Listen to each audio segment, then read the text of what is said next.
Wow. All right. Good morning, everyone. That's better. Welcome to, well, you can all hear me now. Welcome to the 2024 Media Freedom Festival. It's happening here at the Gotha Institute in Johannesburg. It's day two. As you all know, it's being held under the theme Media for Democracy, Ensuring Access, Accountability, and Integrity in Journalism. It's brought to you by Media Monitoring Africa and our various sponsors that you can see displayed on either side as well. Perhaps also just the significance of hosting it at this time. It's in honor of Black Wednesday, that's coming up on the 19th of October. As you know, it's when the apartheid government banned media in South Africa. And so 30 years into our own democracy, we have to start to evaluate and really look at the evolving landscape of media, what has been done, but also where to from here, especially navigating misinformation, disinformation, and online harms as well. So on that note, I am Liesl Wilson. I'm joined by my esteemed panelists this morning. We've got four, but we're starting off with two for now. We've got Sai Mamabulo, we've got William Bird, Angie Kapelianis, and Avani Singh. And so just before we get into the actual panel discussion, Thandi Smith is going to be joining us. She's from Media Monitoring Africa. She's got a quick presentation to recap some of the trends that emerged post these national elections that happened on the 29th of May. So without further ado, I'm going to welcome Thandi, who's asking me to continue to talk as her presentation is loading. That's okay. Look, in essence, today, the focus is really going to be looking at elections and the way forward. Ethical reporting in an age of online harms. Thandi's presentation is going to be looking at 2024, back to the future for 2026. And so in order to understand where we're going, we need to look back in hindsight, review, reflect, and then also look at how we can better prepare for 2026 elections. She's ready and waiting. Thank you. I'm just going to... Okay. All right. So without further ado, I'm going to hand over to Thandi, and then we'll commence with the rest of the program. Great. Hi, good morning, everyone. Sorry about some of the technical issues. I just need to know if I'm clicking through the presentation, if I'm sharing off the Zoom screen. Okay, no.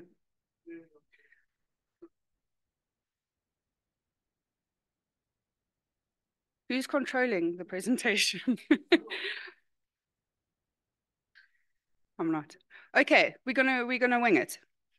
And we're going to go. All right. So, as you know, Media Monitoring Africa analyzes the coverage of various human rights-based issues in the media, various media trends. But the one thing that we've been doing consistently since 1993 is analyzing the coverage of elections, both local and national. And we did this for 2024, but what we did differently this time was develop a media performance review.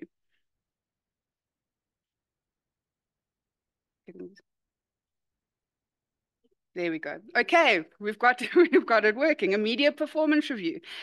And essentially what this is a standardized way to measure various criteria to see whether the coverage of news media's coverage contributed in a measured way to being able to declare elections free and fair.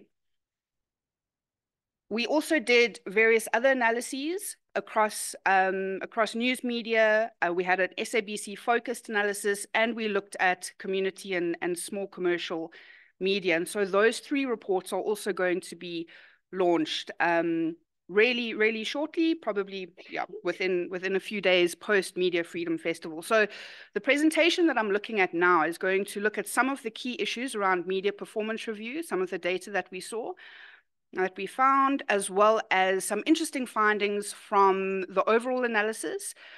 But we also knew that we can't be talking about media, news media, without giving some indications around what we saw on social media as well.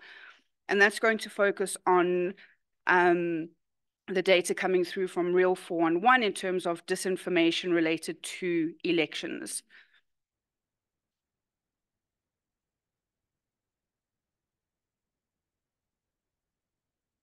There we go. Okay. not sure where to point this. In terms of the media performance review, there were 5 criteria that we looked at. We looked at equitability of coverage, we looked at credibility of information and critical analysis, we looked at the diversity of coverage and plurality, we looked at reasonableness and compliance, as well as the inclusion of women. So there are various different indicators that went into measuring those certain criteria, and this was for news media overall. And what we saw was that in terms of equitability of coverage, so equal coverage in terms of voices and power and representation, media exceeded that criteria. In terms of credibility of information and sort of quality of information, exceeded. Diversity of coverage, so we look at different topic breakdowns and various issues that the media looked at, that was achieved. In terms of reasonableness and compliance, so we look at the self-regulatory mechanisms, we look at how media engaged with the regulations under the election period, that was achieved. The one area where media really struggled and didn't perform well is around the inclusion of women and female voices. And so that criteria was only partially achieved, but we'll get into some of that data shortly. There we go. In terms of fairness, and this is always a really interesting one because there's often a lot of anticipation around media not being fair during an election period and media being very biased around elections. And according to our data, what we see is that there is an overwhelming amount of fairness that we see in news coverage during elections. There will always be that small element of bias, purely because we know that news media can be subjective in terms of their coverage, and it often speaks to sometimes the right of reply or the type of language that gets used, exaggerative language, and so forth. So that there'll always be a small element of bias in news coverage, but 97% fairness is a really good indication of how fair media were. So this is a really interesting graph that we see here. So we, as I mentioned, we looked at overall media coverage, but we also looked at SABC specific coverage. And often what we hear, or sort of what gets spoken about, is, oh, the SABC is biased towards ANC coverage, or, you know, favors certain political parties.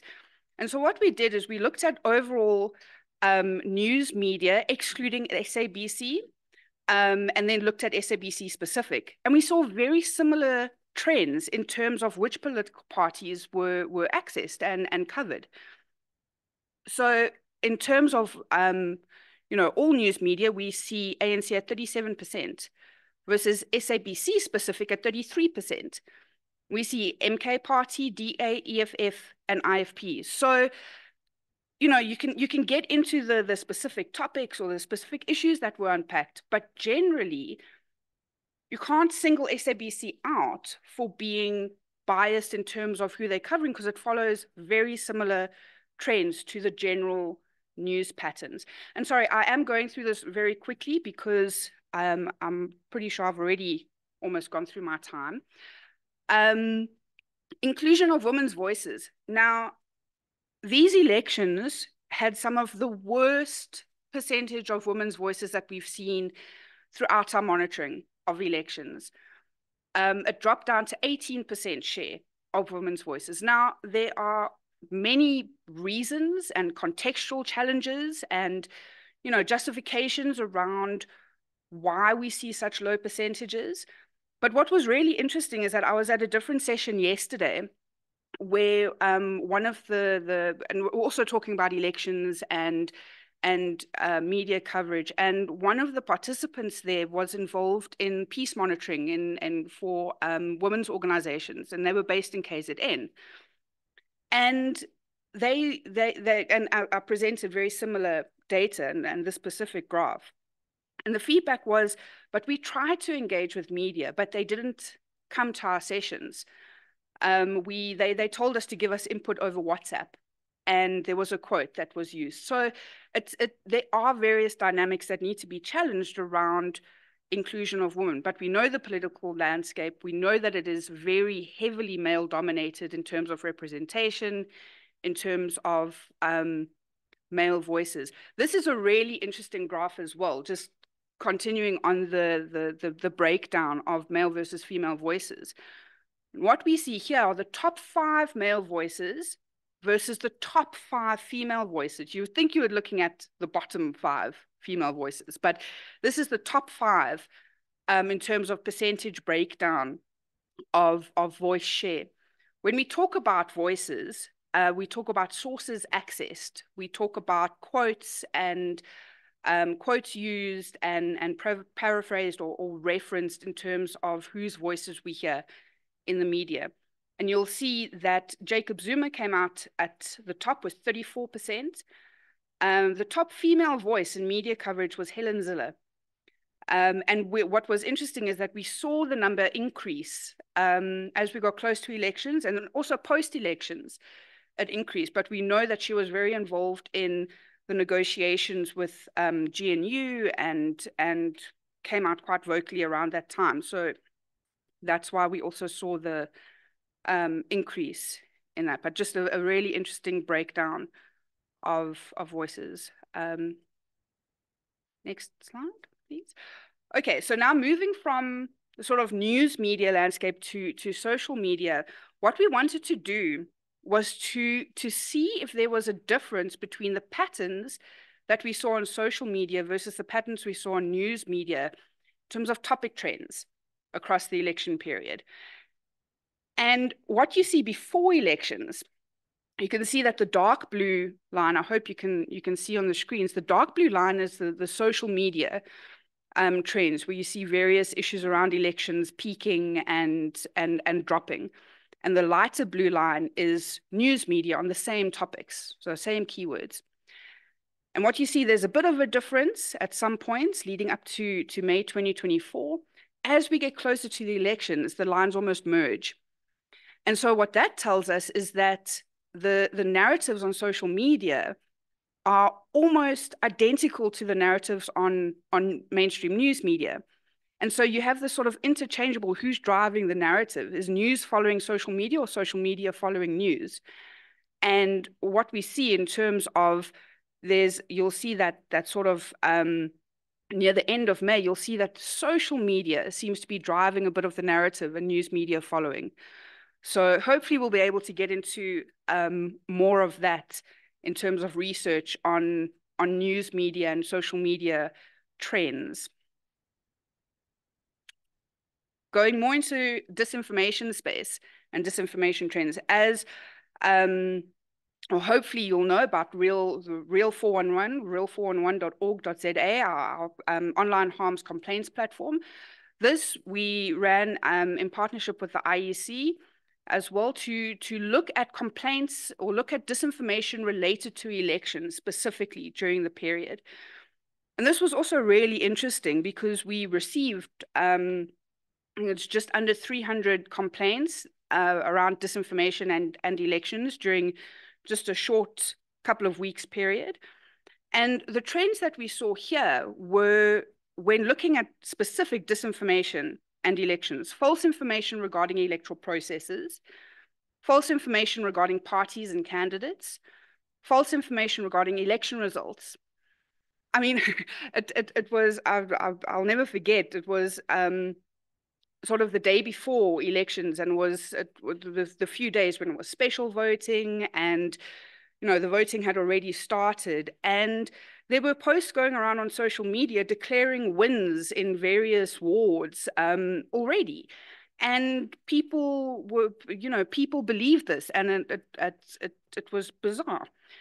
And finally, information intended to undermine the credibility of the commission and its commissioners. We saw various commissioners being attacked on social media. Janet Love, Commissioner Love specifically, being harassed and attacked on social media, but really going for the credibility of the IEC commissioners.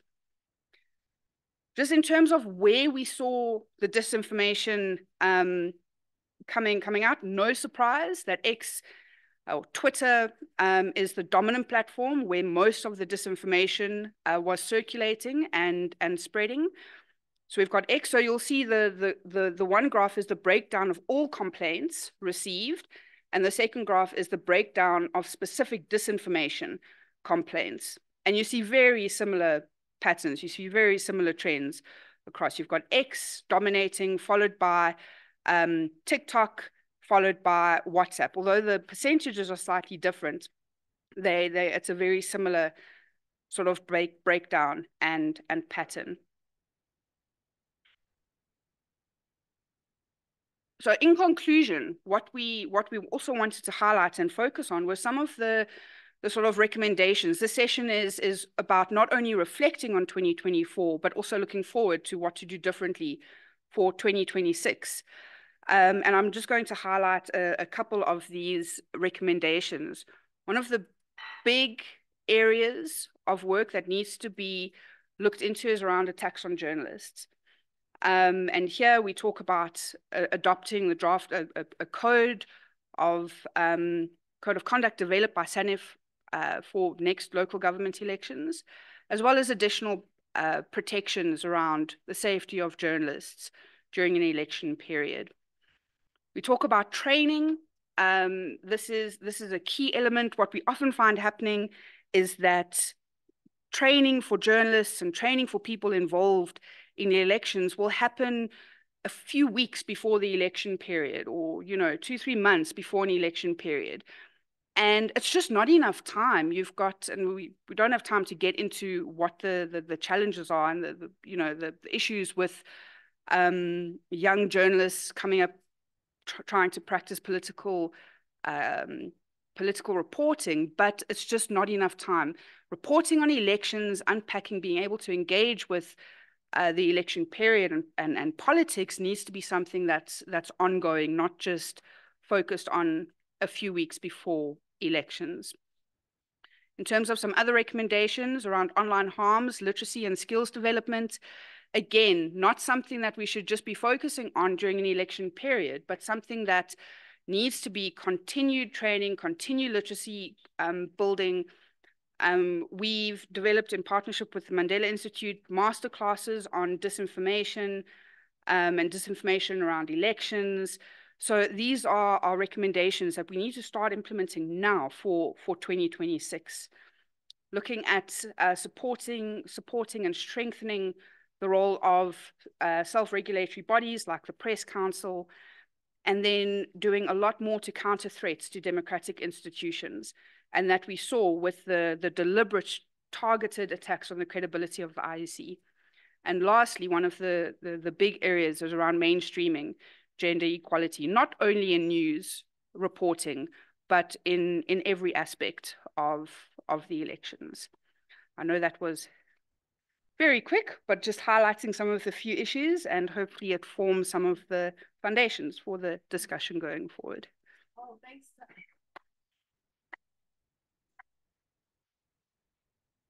Thanks, Sandy, for outlining those key trends. As you mentioned, it is going to form the basis for our segue into this next panel discussion. So I'd like to welcome Angie Kapalianis. She is the SABC News Digital Audiovisual Head, as well as Simon Mabulo. He is the IEC CEO. Let's welcome them.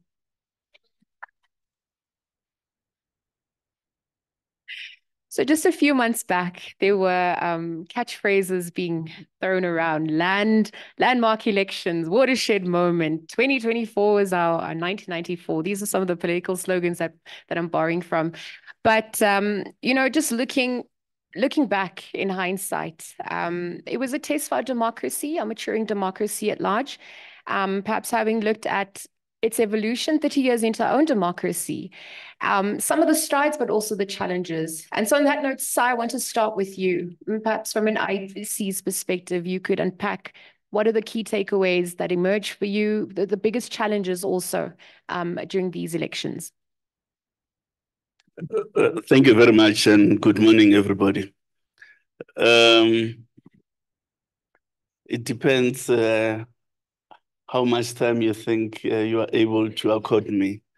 because I can speak for the whole day on the issues pertaining to 2024 elections. I think the first important takeaway is that the electoral system, which undergirds all processes related to the management of voting stations and needs to be settled way in advance.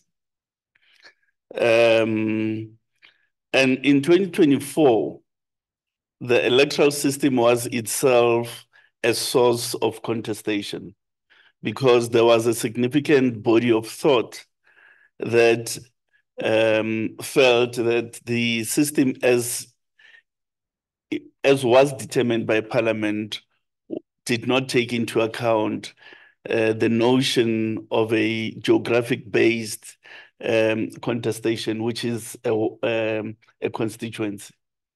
So that issue has to be settled well ahead of time, whichever way the country decides to go. From a election management perspective, we want that sorted out at least 2 years ahead of an election. That's the first point.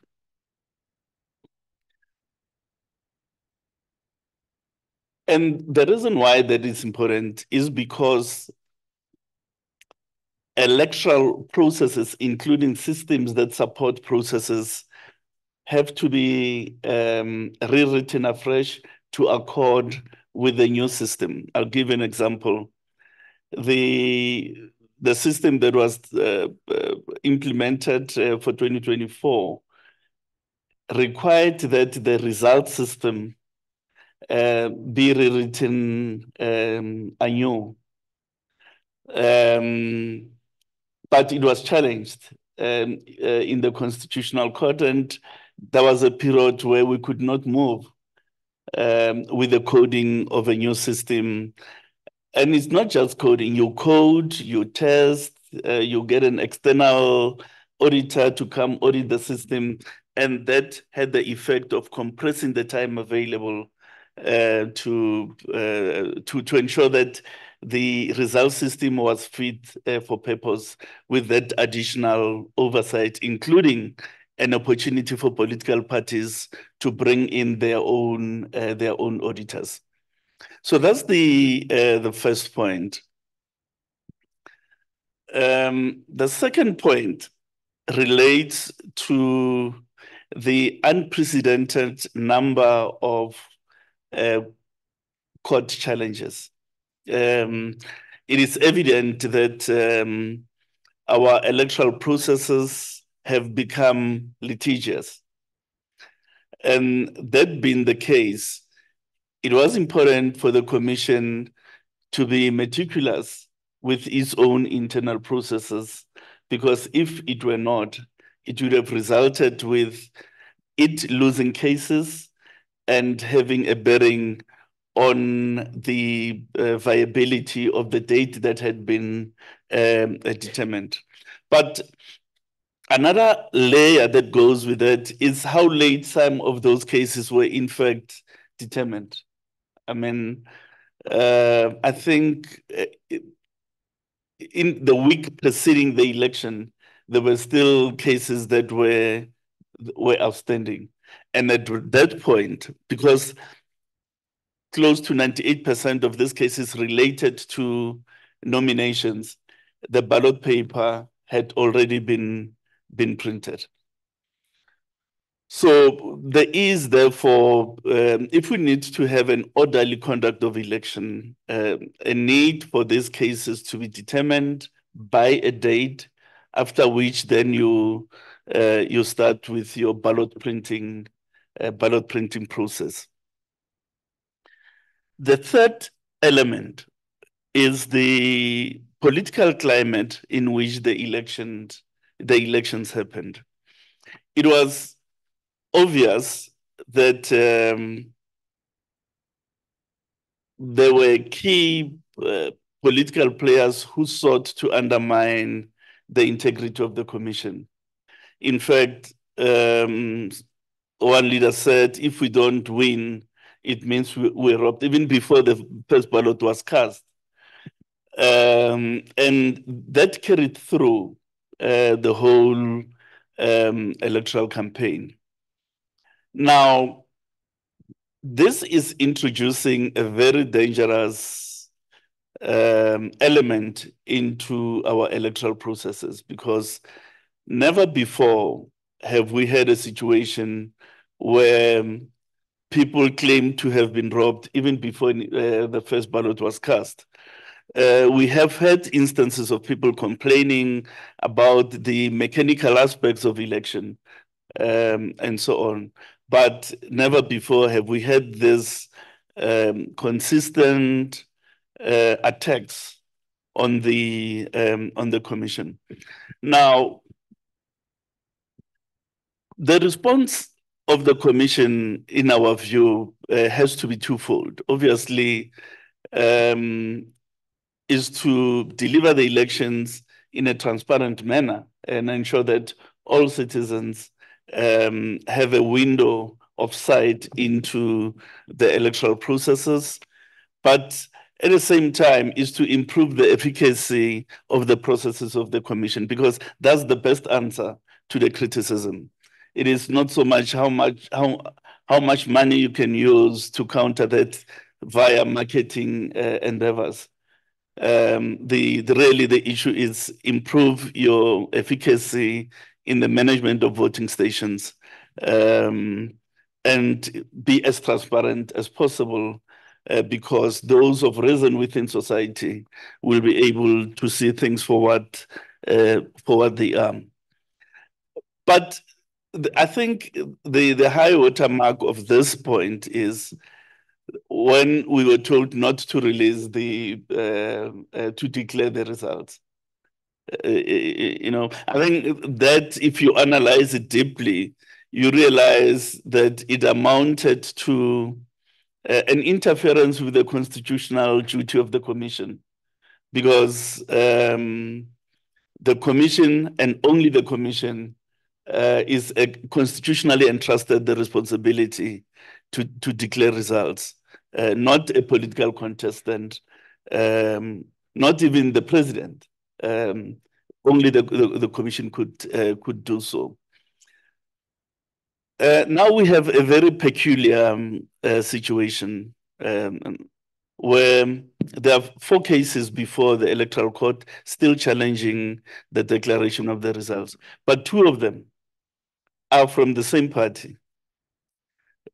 They filed a case to which we answered. They attempted to withdraw the case. We said, no, you can't, because the matters that you've raised are of exceeding public importance.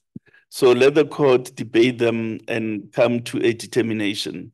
Now, that matter has not been finally determined by the Electoral Court, but in the recent past, the same party has filed another application on similar facts, similar remedy, similar parties. And as I was here this morning, the court is asking us to file answering papers, and it's unprecedented. But I guess we've got to box and deal with the situations as they are. There are, of course, capacity issues that the IEC has to address, no doubt about that. One of which is the management of queues in certain high density voting stations. We do have a proposal that we are working on, and we hope that Treasury will come to the party. And that is maybe breaking down these high density voting stations into several independent stations with no more than 1,000 people or 800 people in each of them. That will help us to better manage the flow of people in those stations. But it means for each one of those, you'll need a presiding officer at a higher rate than you otherwise would have paid. you will need to have a deputy presiding officer, and so it does have financial implications. And then the last issue is matters of technology. I don't want to go into detail because of these two court cases, but I do want to state that categorically that the systems of the IC were not hacked. They were not hacked, and we have evidence for that. So there was no external interference, therefore, with the results. So what you have in the results system is the actual ballots cast by 16.2 million South Africans. Thank you. Thanks, Sai, for those key points. There's so many more questions and answers at this point, but in the interest of time now, I'm going to welcome Angie into the conversation.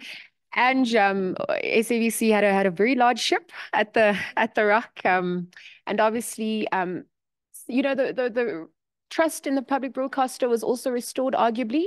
We saw, in terms of biasness, the report from Media Monitoring Africa also coming through, and reflecting that was, minimized as well. And so I wonder, from your perspective, what worked, what didn't work, perhaps before we forecast into what lies ahead. Morning, can you hear me? No. Hello? It is on. You can use mine.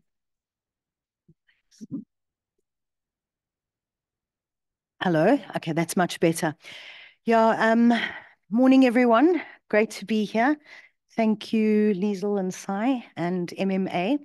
There's a lot to digest and take stock of. I'm very pleased to hear that the fairness of the media's election coverage was 97%. I think that is fantastic. 3%, 5% margin of error, room for improvement, great. And just before we went into the elections, we worked very closely with Media Monitoring Africa, the IEC, SANEF, Africa Check, just to name a few, and the preliminary assessment of our coverage before the elections, which was the build-up, was I think 98%, as SABC News specifically. So I think that, that makes our hearts very warm, that we did well. I think, so everyone kind of judges us by how we rocked at the Rock. Full force, but there's a build up to that. I mean, like we're going into the 2026 elections. We haven't started now, but we'll probably start next year. So there's a huge build up. There's a lot of operational stuff that needs to be put in place, discussions, talks, and then we have the training sessions, deploy the journalists, assign them, and we move them wherever we need to go. So I think the operation from an SABC and specifically SABC News perspective is huge. We have a huge mandate, and we do take our mandate, our public mandate, very seriously. Like the IEC has to deliver the elections in a free and fair manner to the country and stand with pride that they are promoting and entrenching democracy, so too do we as the public broadcaster changing to the public service media. We have a huge responsibility on our shoulders. So I wanted to also just give you a sense, the complaints that we had.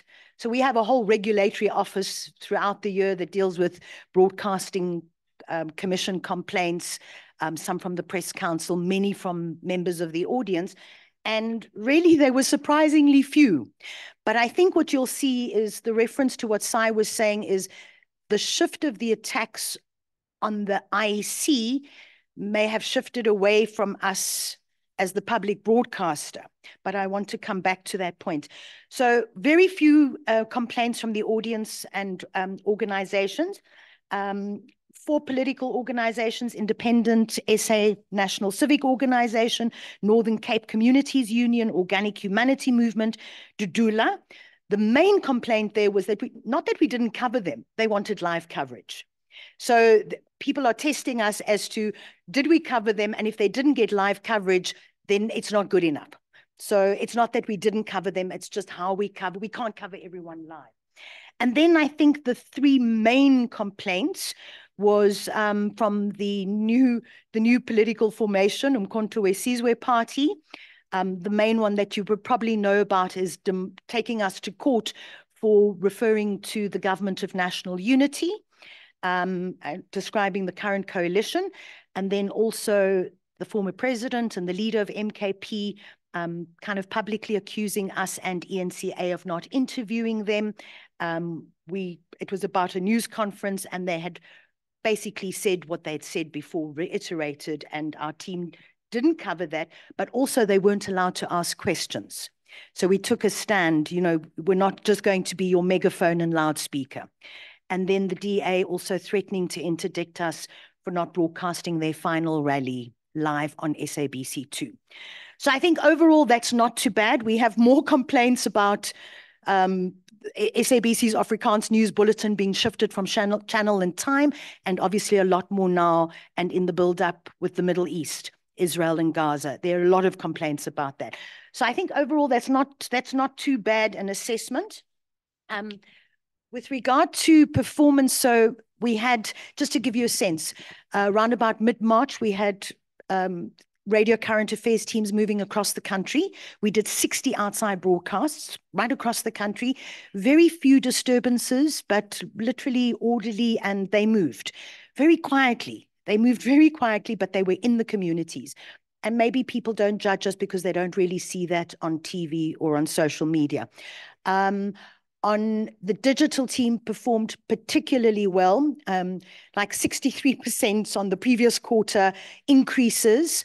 Our website, our YouTube views, TikTok and WhatsApp are our new kids on the block, did phenomenally well as well. And then we had a special in election week, the 8-day Sunday to Sunday. We had a special election pop-up channel, which we're calling SABC News Live, a combination of blow-by-blow coverage, including the news channel, and we involved students from universities. We got them also to give us election-related content. That hit the roof. It was on our SABC Plus platform, a new platform, and it was phenomenal. We had nearly 1 million views in 8 days. We surpassed our own news channel. So it shows you there was a demand. The audiences were tuning into us. And I think what that talks to, it's that they trust us. You know, our trust is tested all the time. And that's why I'm saying I think the question of trust and the attacks have moved from the public broadcaster and the public square to head-on IEC now. So the performance for me talks to that the audience has trust in us, that we were equitable, we were fair. You could see, in fact, we gave slightly less coverage than the mainstream media did, more on the IFP, and I was trying to think why, possibly because of the death of Mangosuthu Buthelezi and the developments in that politics. But more or less, we were on par. We stand by our tagline, our slogan, that we're independent and impartial, and we would like every single member of the public to stand by us and support us and ensure that we are that. Yeah, then to go back to the attacks. So my sense overall, I thought there were more attacks on us as SABC News in the 2021 election, and specifically from the ANC. They took swipes at us publicly and especially on camera. I didn't appreciate that. And I know we sent complaints, for example, including others to the IEC. I think every attack that is unwarranted, members of the public, civil society, the IEC, parliamentarians need to stand up and say, that's not on, don't touch. Don't touch our journalists. Likewise, where you could see the attacks now moving, specifically questioning the integrity of the Electoral Commission, all of us need to say the same, hands off. But at the same time, question, interrogate, as you were saying, Sai, be transparent about absolutely everything. Because one attack on one public institution, public entity, public organization is an attack on everyone and our democracy. You want to make it? Yes, thank you, Ange. Thank you for that. Speaking about swipes and attacks, and perhaps also looking at the way forward side, let me bring you back into the conversation because it's important to manage narratives and perceptions, particularly when there are unwarranted attacks against Chapter 9 institutions, and it undermines the legitimacy and integrity of the IEC at large. Talk to us about what the IEC could do in terms of damage control, perhaps also effectively dealing with some of the processes to correct the precedents ahead of 2026's local government elections and beyond. Thanks. The one thing that the IEC has to manage better is the social media space. In 2024 elections, we thought we had built a sufficient capacity, because we did anticipate that managing the social media space is going to be important. In fact, we did say that the credibility of the process will rest on how well we manage that space. But even with the biggest improvement we have registered in the team that manages social media, we were woefully undercapacitated.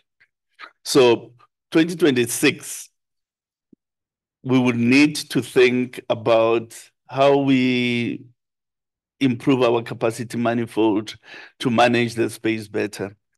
Because our responses, I think, were good, but they were often delayed. And at the point we responded, things had moved, opinions have been formed, and so on. So because social media is an instantaneous media, you also have got to react almost instantaneously, because any loss of time means damage in terms of public participation. So that's one. Two, the electoral court and their capacity to look at complaints related to the violation of the code of conduct. Similarly, we need speed there, because it doesn't help for violations to happen a month before the election, but for the judgment to be delivered 2 months after the election. So engaging with institutions such as the electoral court so that they can look at their own capacity. And I do have some sense, some sympathy for them, because they had a lot of caseload, one that was never seen before in the country. But still, I think, given this history, they now need to think about ways of expanding that capacity in the 3 months or so before the election, and the speed at which they deal with the cases. I have seen in the past where the previous iterations of that court did not issue full judgments. They'll just issue a paragraph with an order and say, if you need reasons, you can apply for them in time, something like that, so that you don't have to write a full judgment on every single one of the cases. Otherwise, it's practically going to be impossible with five judges. Now, 2026, the Municipal Demarcation Board has to redelimit wards anew. Is going to be an important factor because it determines the geographic basis of the electoral contest.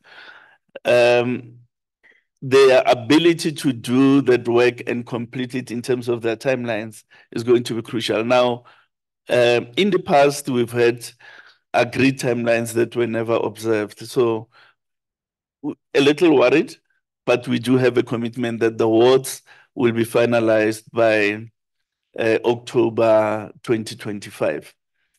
But it is not just a technical process. Redelimiting wards is not just a technical process. It's a political process to the extent that it needs the involvement of communities, because often people get to know about the final awards when we do the first registration weekend. And often it's late, and it's a matter that is not within the statutory remit of the commission. So mobilizing society, civil society, and political formations to participate fully in the ward delimitation process is going to be crucial for 2026. Similarly, the Department of Cooperative Governance and Traditional Affairs is proposing some amendments to the Structures Act, in particular, some elements of the electoral system. Now, that bill has not been introduced in Parliament and is getting late. Given what I said, that at least 2 years ahead of an election, you need to have your electoral system settled. But internally, is the capacity of the presiding officers. I think as a country, we really have got to be careful not to beat up the commission to use certain categories of staff in the hope of addressing unemployment in the country. Because the repercussions of that are dire. You know, you've got to use people with proven management and supervisory experience. Now, someone put it this way and said the IC should stop, or the country should stop thinking that those working opportunities are an extended public works program type situation. And this is important because indeed, the person may have a degree, a diploma, and so, but they've not managed things. You've got to have done certain things to know that this queue is long and it requires an intervention if I'm to finalize at 7 o'clock.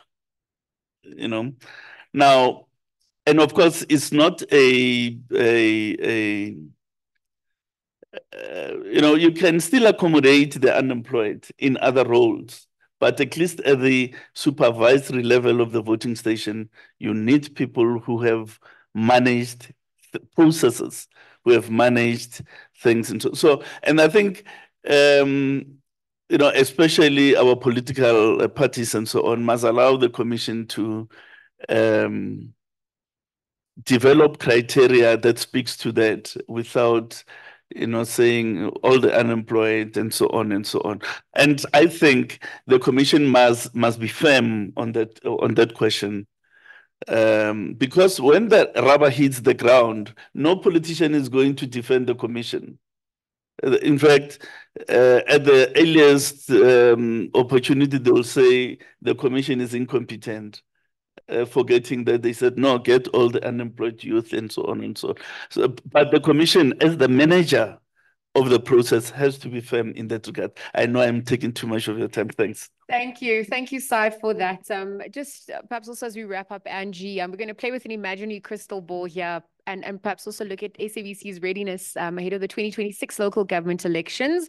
But the trust factor, how do we protect the public broadcast? I mean, there were also concerns about interference and censorship with the vetting of SABC's head of news by the State Security Agency. And this has happened 2 years after his appointment, also just before the election. So if you're going to look at intimidation concerns as well, talk to us about mitigating against that as we edge closer to 2026 and beyond.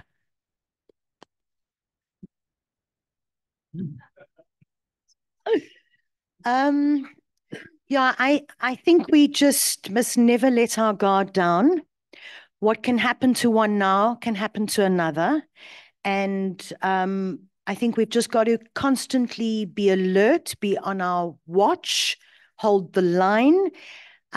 With regard to the journalism, I think we continue to do the training. We do the training in between the elections not at the last minute. I mean, we started, I've got Wednesday workshops at the SABC and SABC News. I started them in July last year already. So we were, I don't know how long, just short of a year, we were already doing training in our editorial policy, misinformation, disinformation, verification, going through our codes, focused on the press code specifically because of the ethics of journalism. So I think the training must continue, and it's to continue in the quiet times. It's to do the work in the quiet times. It may not be election focused, but you're beginning to continue building on the foundations of great journalism. Journalism that questions, journalism that holds to account, journalism that entrenches democratic principles and practices. Yeah, I think the one that we really do need to work on, and it's come up since the 1994 elections, is what do we do about the silence of women? And we need to maybe rethink that. Maybe what we've been doing is wrong. I know I push for my colleagues and team members, to make a deliberate point to interview women, because we've got great women. We've got women as experts. We've got women who have experiences. We've got women who are eloquent. But there could be a host of factors that maybe they're still juggling work and home. Maybe their confidence levels are not where they should be. How do we help them do that? Why is it that it's still easier to kind of dial the quote and it's a male quote? So I think a lot of work needs to be done there. And you can't be talking 18% when the majority of the population is female, both in this country and in the world. Something is wrong. And maybe it's not one that can work on that, but that we need to work on that collectively. I think also, for me, the journalism training can continue, but it's the speaking out when wrong is done. How do we help each other to speak out and say, not on our watch? This is not on. And so I personally, I expect that also from the IEC. It can't wait for it can't be the politicians sign a code and they swear and they put their hands wherever and, and that's okay.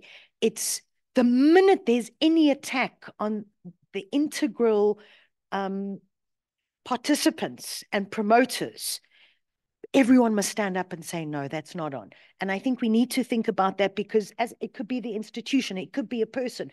I don't want to personalize things, but it's everyone standing up and say, no, this is not on. This is completely unwarranted. And I think that if we begin to think about that, what are the interesting opportunities that can mitigate and can have a significant impact in developing this democratic society of ours for us and then for tomorrow's kids and generation.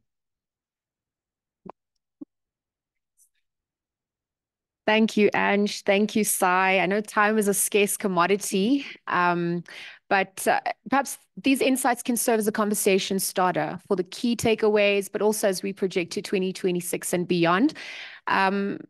Through the lens of the IC and the media, it was important to look at what worked, what didn't work, but perhaps also remember why we do this, to safeguard our democracy, but also to represent and protect the electorate at large. Your chairman, in fact, Mr. Mosutu Mwepia, he said something very profound on the evening when elections concluded and they were declared closed. He said, it's too early to say too many things, but it's not too late to say to South Africa and to the world, thank you. Thank you for giving us this elections, for entrusting us with the work until the end. It will be done. It will be done well, and it will be done with all of you in mind. Nkosi. So it's been signed, sealed, and delivered, but the work continues. And thank you to you all for being part of this. And I'm going to have to leave it there. William is giving me the eye. We continue with another panel just after this in a few moments. Let me hand it back to you, William.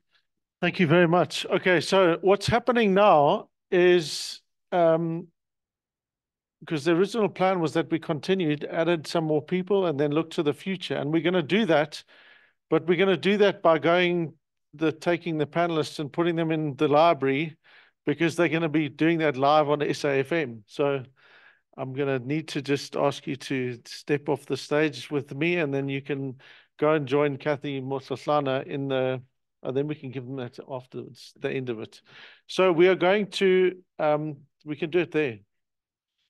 We're going to run the feed through here. Is that right, Handel? Yep. So you'll be able to, you can either bring your chair to the library or not. No? No. We're going to just run the feed through to here so you'll be able to stare at a vacant stage, which isn't altogether most exciting. You can watch the broadcast, so you can follow with us through there as we do that now. So we're going to go there in a moment, but let's just get a quick picture. Oh, okay. First picture. Okay.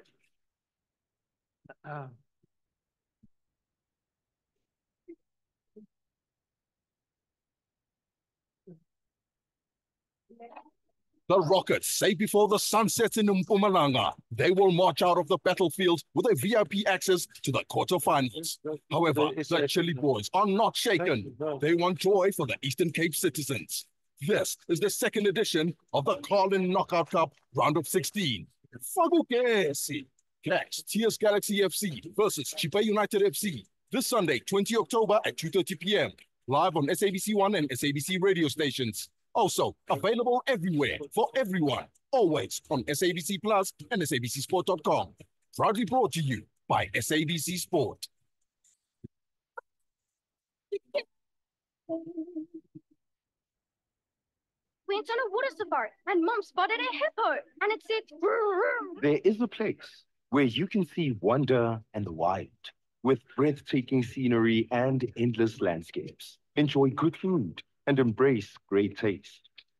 Today we went to the Reed dance. I saw the maidens handing over reeds to the mighty Zulu king and the Zulu warriors chanting, Baya. Explore all this and more in the magical Zulu kingdom.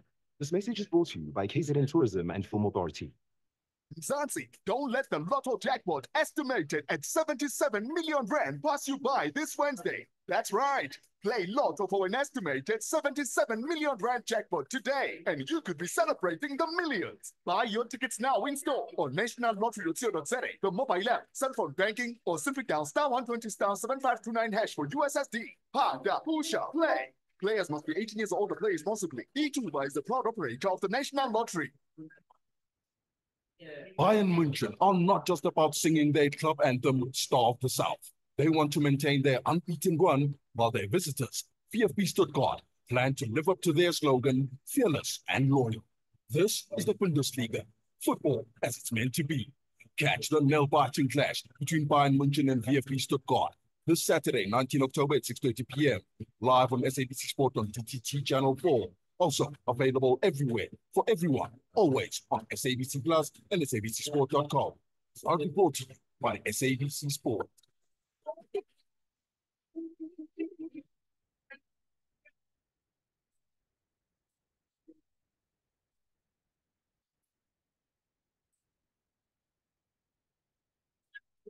The Talking Point with Kathy Mosasana. Weekdays, 9 a.m. till midday.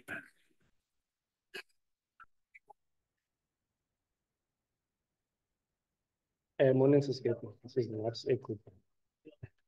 The news of Mission Kobanalo have a long expected. I'm also hoping that Kulas Malema members, he played a big role in making sure that saves the presidency. Now, he was also chased out of ANC because of what he said about the ANC. And now, if he thinks that he's people who are friends, who are also his friend, then he miscalculated. Now he must start using the institution of the party, taking members who are deserving in the list. Parliament ever swim in the block of other parties. They fell down just like dominoes. They fell down just like dominoes. They fell down just like dominoes. They fell down just like dominoes. Booyaka! Ooh. The Honorable Denzel from Kimberley. Morning, Kathy. The issue of sponsorship, it's just a matter of enforcing bylaws because where these guys, they are bulk stocks, it's where they are producing fake product. They are producing for themselves.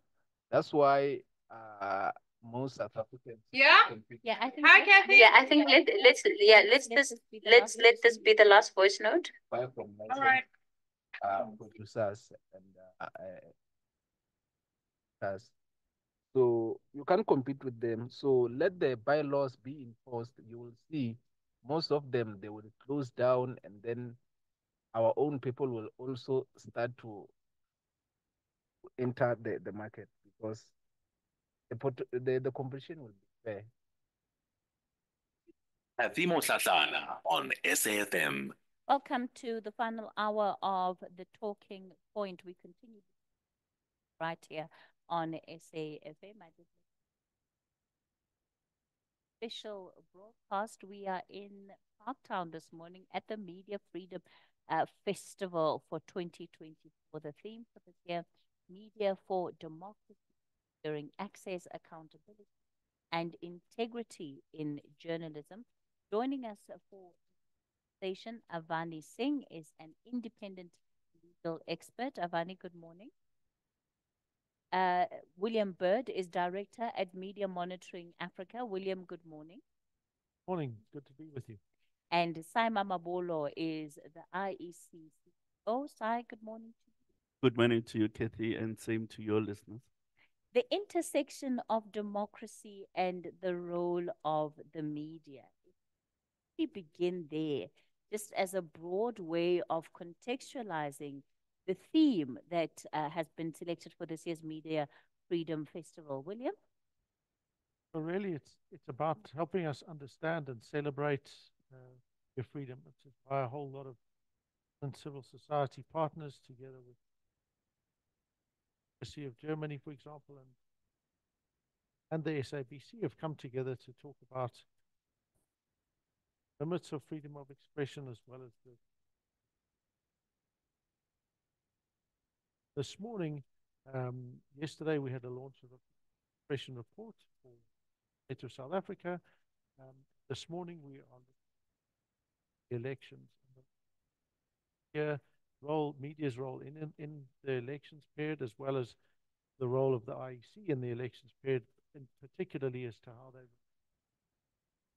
freedom of expression, how they can enforce and reinforce each other's role, because of course the news media and the has a very special role to play in ensuring free, fair, and credible elections. IEC, of course, are the ones that are mandated to deliver those free, fair, and credible. But take away either of those bodies, your ability to deliver free, fair, and credible elections is going to be. Let's talk about what we have observed, maybe about South African elections, something that you at Media Monitoring for every election cycle. So maybe speak to some of the trends that we are seeing that can help then to get this conversation moving. Both these entities are independent. You have an independent and what one certainly doesn't want is an impression where it seems that the media and the IEC sit together in a corner. They plot and plan and then come to the public and execute accordingly. I think one of the critical sort of trends that's emerging is that both of these institutions are subjected to significant attack, deliberate efforts to undermine their ability and their credibility. So you've seen, for example, in early days, IEC's role would have been focused on running the elections, statistics, and on voter education. Now, one of their core kind of communication mandates has to be about just protecting the integrity and credibility of the IEC, reinforcing the fact that they are how they do how they run the elections, all the systems, the multiple systems that are there. For news media, it's about continuing to build trust and credibility, and that means they have to do their job to the best of their ability. That means they must cover the elections in a free, fair, and balanced and accurate manner. It means that they must cover issues that are of interest to the ordinary members of the public. It means that they must help the public understand what's happening with the elections. And I think what we've had historically is not sufficient dialogue and mutual support from public institutions over fulfilling their constitutional role. So when the IEC, for example, is attacked, it's unusual to see the media coming out and saying, hang on a minute, this is not an okay thing, especially if it's an unmerited attack. And similarly, for other public institutions, if they are being attacked, we need to be showing a far greater level of support and solidarity with that in order to enforce and entrench some of these basic and fundamental rights. It's why we've got a coalition of organizations that are running the Media Freedom Festival, precisely because each of us focus on different things, but each of us know that we have to work together and support all of our efforts to ensure that we can continue to protect media freedom and continue to have a democratic country, which means we need free, fair, credible elections. Sai, we are in a very dynamic political environment in this country, and it's only going to increase. And what this has done is that you also have very opposing views around how public institutions, including the IEC, conduct their jobs, and how what they do is questioned, is interrogated, is looked on by the public. So maybe from an IEC perspective and reflect on it based on the previous elections, the role of the media in, number one, helping to support democracy. I think generally, because we are a democratic state, we should be supporting any efforts that strengthen our democracy, but perhaps reflect on it from the point of the IEC.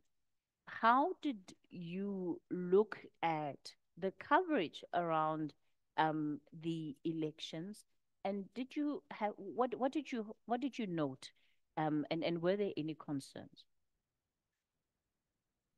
Thank you very much.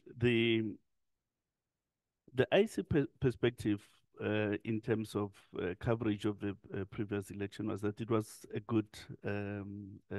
good undertaking by most media institutions. And that is important because media coverage speaks to the content that goes into the right to vote, because without that free flow of information, that right to vote, it's hollow, it's empty. You need people to propagate their ideas. You need the media to convey those ideas from different contestants. And once you achieve that, then the voter is placed in a position wherein they can exercise their right to vote knowingly. And we are happy, really, with the manner in which the coverage was done in these elections. Of course, there are areas of improvement always. Amongst those would be the fact that social media appears to have been the forerunner of news coverage.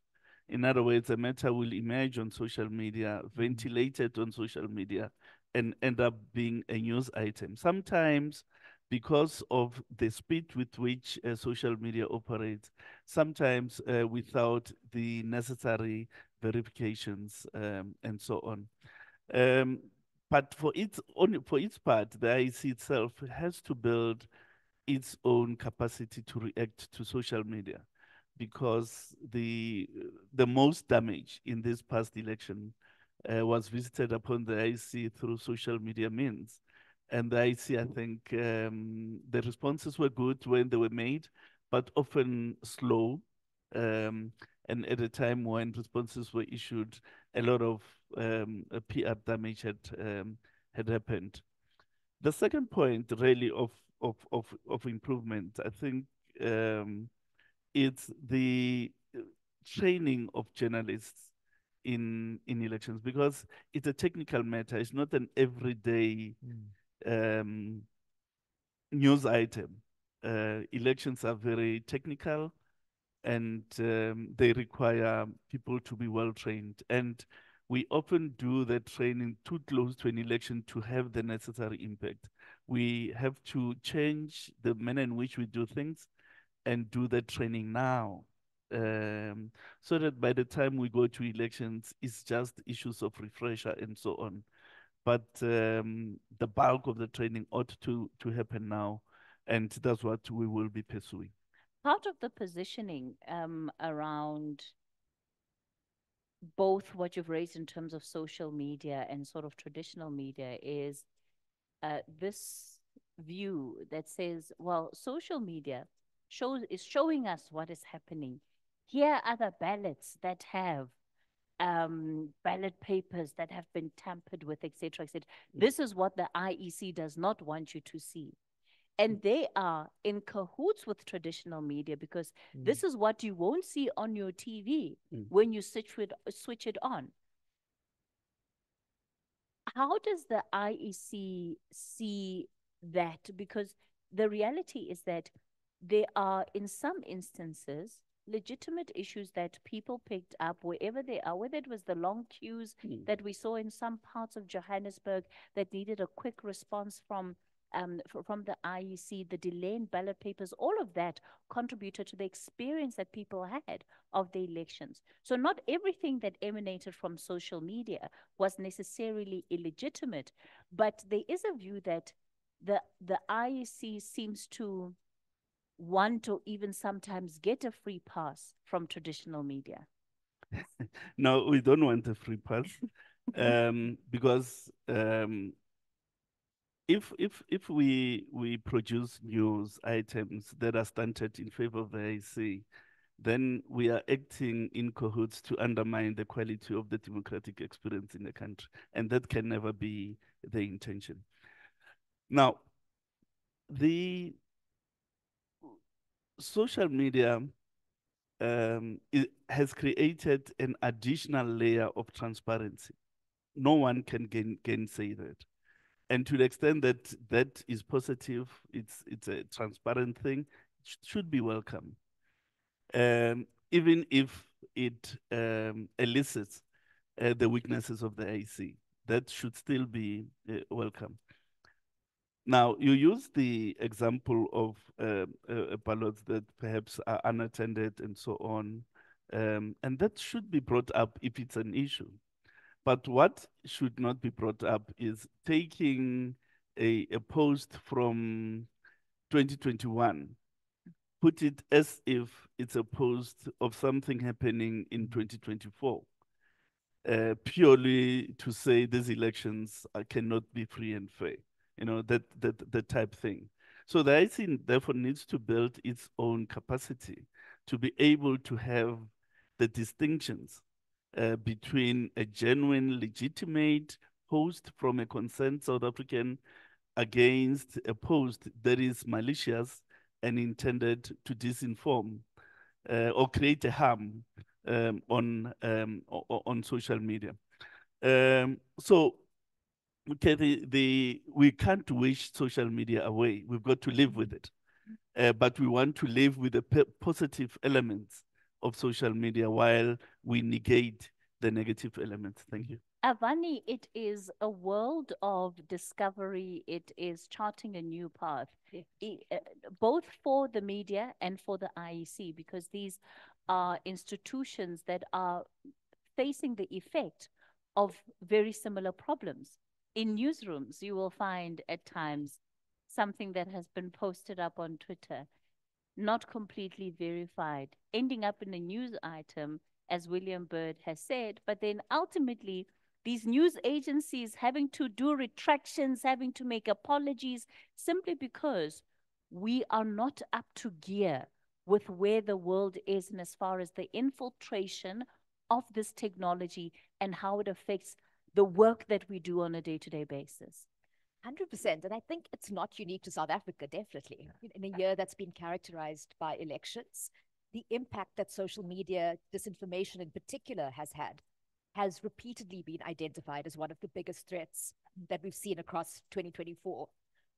And I think also in a year in which the media globally has faced amongst the largest challenges and been under the most severe pressure, we've really seen the rise in social media, but the harmful nature in terms of the way in which it plays out in causing polarization, the way in which it plays out in trying to deliberately manipulate ideas and conversations, and the potential that this has to escalate to real world harm in terms of the incitement to violence that comes as a result to it. And so as much as we are trying to grapple with this and put in place measures, the reality is that it is such a fast moving space. And as tends to be the case, the law is slow in catching up with that, which is why really the work that has been done by the IEC, by Media Monitoring Africa, by a number of partners in this has repeatedly been quite groundbreaking work in trying to bring together both the obligations on states in creating the enabling environment, but also holding the political parties and candidates to account, not just for what they say, but for their supporters and members, holding the social media platforms to account for allowing this to perpetrate.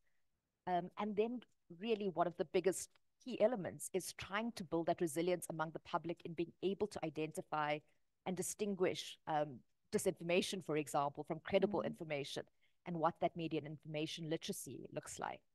We put a lot of expectations on members of the public in terms of being able to distinguish this is the right information, this is the wrong information, credible source, non-credible source. But I just wonder, how much of a difference would it make if we went back to the issue of trust and looked at how trust has been eroded between institutions? The IEC not exempt from that. Their trust levels are not where they were 10 years ago. The media, absolutely not exempt from that. Their trust levels amongst members of the public, much lower than they were 10 years ago. And so it creates a vacuum for whatever nefarious agendas people might have. And it, one sense that I got going into elections, and just more generally, people think there's a grand conspiracy that they're not aware of. And social media creates a platform for that concern to be legitimized. But if people trusted what they heard on the radio, if people trusted what the IEC said to them, it would matter very little what the information that is being shared on those platforms is, because they would know which sources they absolutely trust. Yeah, I mean, one of the things, the kind of psychological effects, I suppose, of disinformation is that what it can do is that people are more inclined to believe the lies because it coheres with their biases and their kind of sense of the world around them. And I think in a country where trust in public institutions has become something that has been so contentious over the years, it fits with a broader narrative. And as far as the media goes as well, I think it has been difficult to compete with the free flow of information on social media. That free flow of information is incredibly important. There is a vested right to freedom of expression in that information. But where that information is intentionally false, where it's intended to harm, to undermine the credibility of the elections or the electoral processes, that is fundamentally anathema to the right to the political rights that we also have to free, fair, and credible elections. And trying to achieve that balance becomes one of the key issues in order to ensure that the constitutional framework is preserved. But trust is something that I think needs to be built up. But also, I think what social media, the kind of hope behind it, was that it would be the space to be able to openly engage, to debate these issues, to raise this.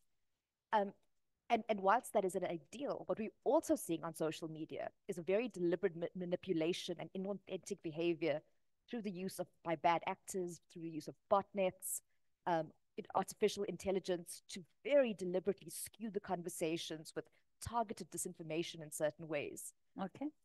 We're going to continue this conversation in a moment. It's time for your latest news headlines.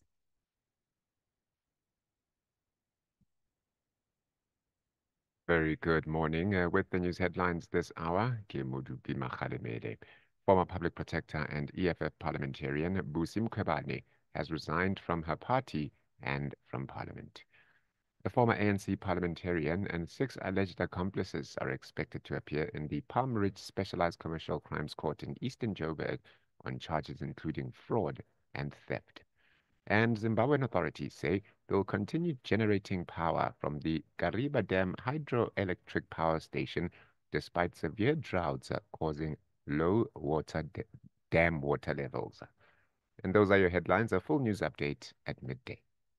Mzansi, don't let the lotto jackpot estimated at 77 million rand pass you by this Wednesday. That's right. Play Lotto for an estimated 77 million rand jackpot today, and you could be celebrating the millions. Buy your tickets now in store on nationallottery.co.za, the mobile app, cell phone banking, or simply dial *120 *7529# for USSD. Pada, Pusha, play. Players must be 18 years old to play responsibly. eTuba is the proud operator of the National Lottery. The Rockets say before the sun sets in Mpumalanga, they will march out of the battlefield with a VIP access to the quarterfinals. However, the Chili Boys are not shaken. They want joy for the Eastern Cape citizens. This is the second edition of the Carlin Knockout Cup Round of 16. Fagukesi. Catch TS Galaxy FC versus Chipa United FC this Sunday, 20 October at 2:30 p.m. live on SABC 1 and SABC radio stations. Also available everywhere for everyone, always on SABC Plus and SABCSport.com. Proudly brought to you by SABC Sport.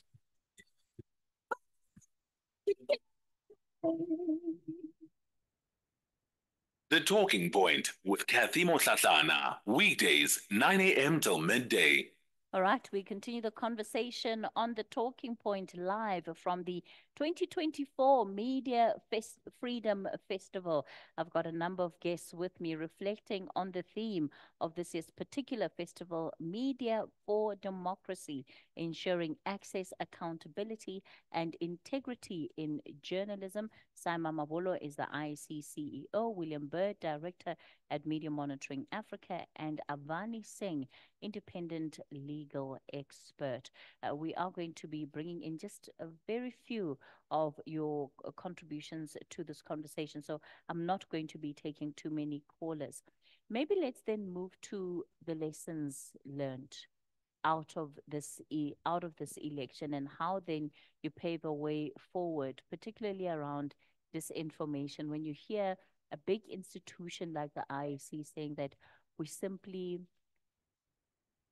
have not been fully equipped to deal with this layer of social media, we need to invest a lot more into understanding that space.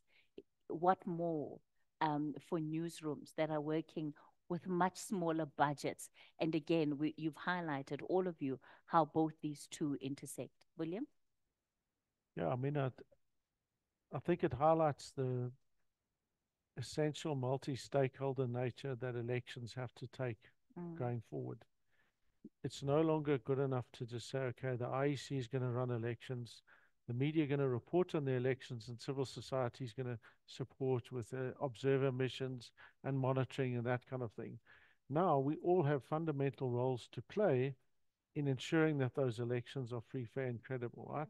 And the extent to which we all have a common duty and obligation and responsibility to address mis and disinformation and other online harms. Because if we allow those, it doesn't just undermine the IEC, it undermines democracy. You undermine democracy, you undermine fundamental rights, you undermine the media. So attacks on journalists, attacks on news media, news organizations, their credibility undermines the role of the IEC. All of those things are now so enmeshed that for us, for 2026 means we have to be working a lot more cohesively and making sure that whatever little resources we have, we're able to work together to make sure that those resources have the greatest possible impact. It's why, for example, at a workshop after the elections with the IEC and several of the organizations, we've agreed that we're going to be establishing a disinformation working group that's going to be running from now until the foreseeable future, not just for these elections, but because we need to deal with this as a general societal issue. We can't influence and we can't stop Elon Musk from doing what he's currently doing, right? Which is undermining X as a legitimate platform. I mean, I think we need to have discussions about how we deal with that specifically, but certainly for us as NGOs, as civil societies, as academics, as organizations, as legal experts working around these online harms, we need to be making sure that we're working on this from now ahead of elections, and that we're there to make sure that we can support the IEC. The IEC in turn will need to bolster, as Simon Mabola has already said, their ability to respond more effectively and speedily to those things. And there's also things about the electoral court. But luckily, there are a number of other instruments, including the African Principles on Social and Digital Media, that we can start to use to kind of guide the responses so that they all work in line with a human rights-based response. Sai, how do you see this unfolding, and particularly in a way in which the independence of civil society, of the media, of the IEC is not undermined, nor is it seen to be undermined? Because again, part of some of the narratives that we have in our political discourse today is that, no, if you want to know who these people work for and who they serve, look who they're hanging around with. So a picture of you and William Byrd can come with a very many different interpretations, much of it depending on who is writing it, undermine the very essence of even why you're collaborating in the first place. Oh no, certainly, certainly. That's part of the difficulties that we're going to need to confront as we surge ahead to 2026. But you know, part of the package of things that we have to do to restore the trust in the democratic process, because it's not just the trust in the IEC, it's the trust in democracy as a preferred way of governing public affairs. One, the issue of transparency in what we do, because that is used as a cloud to attack the IEC, for instance. So we've got to be more transparent about how we're going to distribute the ballot paper, for instance, because there was a complaint that we're using municipal trucks, but that's part of the plan. And as part of the Electoral Commission Act, other spheres of government must assist the commission to fulfill its functions. It's not an aberration for municipal trucks to be used to deliver bulk material and so on. The second element, just to typify this, the role of the auditors in the results collation process, who they are, how they've been appointed, and so on. We need to be saying much more to South Africans about that. So that's the first point. The second point, it's training political players, because some of this grand conspiracy get rooted because of inadequate, if not lack of knowledge of the electoral framework. Now, people who come late into the political process often come at a point where there's no opportunity to fully train them, as against those that have been in the process for the longest time. So we need to find a solution to that. Parties that get formed before the close of nomination and so on, how do we fast track giving them information? And then lastly, the IEC has got to improve its own internal efficacy, especially in the management of voting stations. There can be no doubt about that. We've got to find some solutions to the efficacious management of voting stations. And part of that equation is who we recruit and when we train. Because you're dealing with 300,000 people on election day. And in the last 4 or 5 months before the elections, all you're doing is to push numbers through the system. So we need to do it early so that there can be proper assessment of the capacity of people to manage a voting station. So that is an element of the totality of the ability of South Africa to restore trust in the democratic process. It's not the totality of. I think certain actors also have a role. Certainly, institutions of representation such as Parliament and civil society has got a role to play. But all this must cohere into a national momentum to restore the trust in democracy. Avani, since the world experienced the Cambridge Analytica scandal, the issue of the link between social media elections has been quite pronounced. I think it's been our own experience locally that disinformation, misinformation, it started as little warnings, they grow and grow and grow and grow.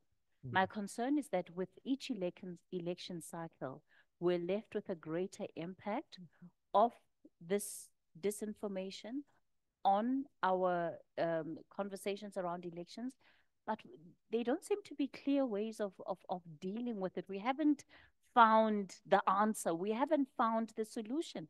Why is that the case? Because we're dealing with such complex issues across such wide jurisdictional questions, and because we have social media platforms wielding tremendous power and not wanting that to be reined in. We're seeing sort of on the one extreme a platform like X, just not being willing to even engage in conversations around mis and disinformation under this claim of sort of democratizing the internet, but actually creating very real harms to the type of content that is being spread like wildfire. On the other hand, you're also seeing platforms that are willing to engage, but there is still this disjunct between what global north countries receive in terms of protections, disclosures, planning measures, and sort of the more feeble measures that we see trickling down. And one of the challenges is that we've kind of forgotten to build this culture where we call a lie a lie. And so much of that disinformation remains in sort of the public supply of information, and it's not contested, which is why two of the measures that Media Monitoring Africa and the South African National Editors Forum is proposing for the next elections is around building more targeted frameworks, particularly through codes of conduct, the one specifically on mis and disinformation, and the expectation on political parties and candidates in terms of what they need to do in their commitments, what they need to instruct their members and supporters to do. And then the second around creating that enabling environment for the media, because if the media is to perform its role, being able to get access to information, being able to engage in those conversations is imperative. Whether or not the politicians and media journalists like each other, that's irrelevant. Yeah. It's still a fundamental right. Sai, we saw the IEC being a bit reluctant on that issue. Code of conduct, mis and disinformation, especially on the part of political actors. I mean, one can think about statements that were made, particularly that were seen as undermining the democracy of this country. It took a while for the IEC to even issue a statement against certain individuals within the MK party that were making statements like that. By and large, others, I mean, there were a number of videos that I came across of political representatives, not necessarily leaders, but just rank and file as they're warming up the crowd. Some of the statements they said, I was like, I'm not sure about this. I don't think that this should be allowed, but the IEC seems to want to not get involved as much as possible and only get involved as it is absolutely necessary. That doesn't help. I don't think it helps. Look, the IEC has to balance factors. For instance, its role to enforce the electoral code of conduct on the one hand, and its continued being seen as a neutral arbiter to deliver elections. So these things have got to be considered carefully.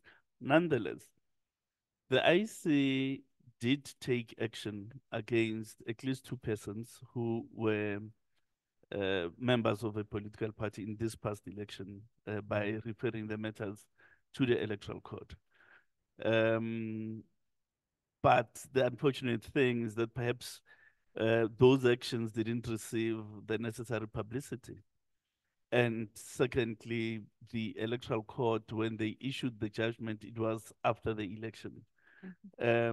So the issue of speed is paramount, because we needed to act quicker, inform the country about the actions already taken, because that would have a deterrent effect if you announce things and let the public know what you're doing. But also for the electoral court, within their own constraints as a court that is not permanent, to deal with those matters expeditiously and tell the public about the outcomes of that adjudication. All right. But yes, I think the one of the critical factors in restoring trust is going to be the language that politicians use against each other, against institutions of state, and against civil society, including the media. They've got to be circumspect, and they've got to exercise responsibility in what they do. I didn't hold my breath. William, we're completely out of time. 20 seconds, parting shot from you. Online harms are here to stay. Until we see some structured change in the platforms, what we can do as institutions that are for democracy is to highlight the importance of rights, the importance of the role of media, and to fight back against these things in all the legitimate possible ways that we can. All right. Let me thank you all for your time this morning on The Talking Point. That's where we leave it for today. Up next, the book reading.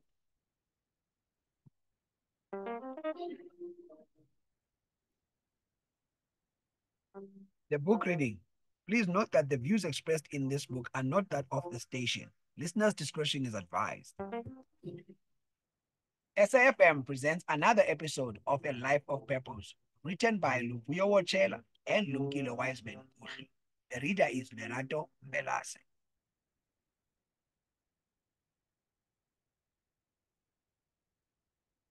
By the early 2000s, Wiseman had received